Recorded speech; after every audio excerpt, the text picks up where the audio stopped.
ከዴና ቤተሰብ የተወለደውን ሰው ልትዋጋ ትችላል። እግዚአብሔር ያለውን ሰው አሸንፋለሁ ብለ ባትሞክር ይሻላል። እግዚአብሔር ያለውን አንድ ቆሎ የሚያዞረውን ሰው አትችልም።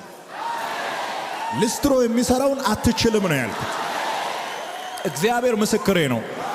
እግዚአብሔር ከኋላው ሆኖ ጠበቃ የሆነለትን እግዚአብሔር ከፊት ሆኖ የሚመራውን ቆሎ የሚያዞረውን ትንሹን ልጅ ምድር አትቋቋመው። መንገዳችሁ ላይ ቆሞ 24 ሰዓት የሚሉ እናንተ እስክትደርሱ ነው። እናንተ ስትደርሱ እንደ ድንጋይ ዝም ይላል። ቁጥሩ ትንሽ ነው ህዝቡ፣ አቅሙም አነስተኛ ነው። ክዳኑ ግን ወፍራም ነው።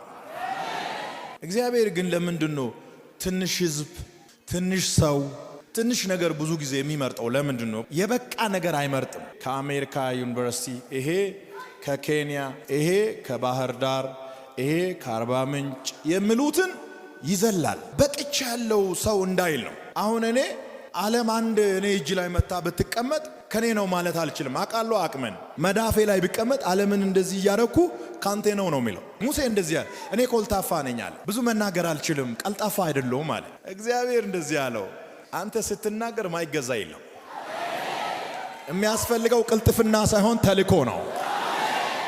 ጌዲዮንም እንደዚህ አይነት ምክንያት አቅርቧል። ኤርሚያስም ሲጠራ እኔ ብላቴና ነኝ እንደዚህ ነኝ ብሎ ብዙ አይነት ነገር አቅርቦ አልችልም አለ። እግዚአብሔር የሚያንኳኳው ቤት ሁሉ ደካማ ቤት ነው። እዚህ ቤት ነብይ አለ፣ እዚህ ቤት ሐዋርያ አለ፣ እዚህ ቤት ሊደር አለ፣ እዚህ ቤት አስታራቂ አለ። ከዚህ ቤት ነው የሚፈልገው። ቀጥ ያለ ዋይት ሃውስ የሚመስል እያለ ዘመም ያለውን ቤት እዚህ ቤት ሰው አለኝ። የእግዚአብሔር ምርጫ ኤዲት አይደረግም። አሜን ነው የሚባለው። ማስተዋሉ አይመረመርም። እስካሁን ድረስ በእኛ ምርጫ ያልተስማሙ ሰዎች አሉ። እንዴት አድርጎ እንደያዘ ይሄን ቦታ የሚሉ ሰዎች አሉ። ከእግዚአብሔር ምርጫ ጋር ነው እየተጋጩ ያሉት። ዋርካ ለቃሚውን አሞጽን ወደ ቤተ መንግስት ልኳል። ሄድና ለንጉሱ ተንብይ። ተሲባዊው ኤልያስን ታውቃላችሁ? በረባሶ አድርጎ እንዲህ ያለ ነገር የለበሰው ሄድና ሰማይን ዘግተህ ሰማይን ከፍተህ ምድርቱ ላይ የሚሆነውን ሁሉ ተቆጣጠር። አንዳንድ ሰዎች የካህን ልጆች እንደሆኑ አሁን ዳዊት አባቱ ይታወቃል፣ ወንድሞቹ ይታወቃሉ። ኤልያስ ግን አባቱ አይታወቅም፣ ቤተሰቡ አይታወቅም። ብቻ ተሲባዊ ኤልያስ ይላል። ከሆነ ቀበሌ ውስጥ ነው የተሳበው። ሌላ ታሪክ የለው። አንዳንዱ ታሪክ የማይታወቅ ግን ታሪክ የሰራ ሰው አለ። ፍልስጤማውያን አሉ፣ ኤዶማውያን አሉ፣ ሞዓባውያን አሉ።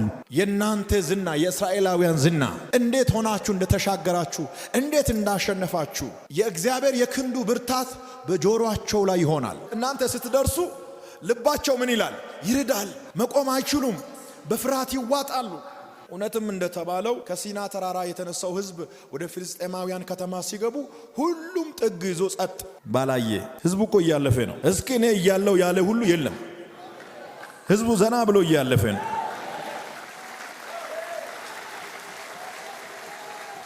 ህዝቡ ሄዶ ከቆየ በኋላ አለፉ።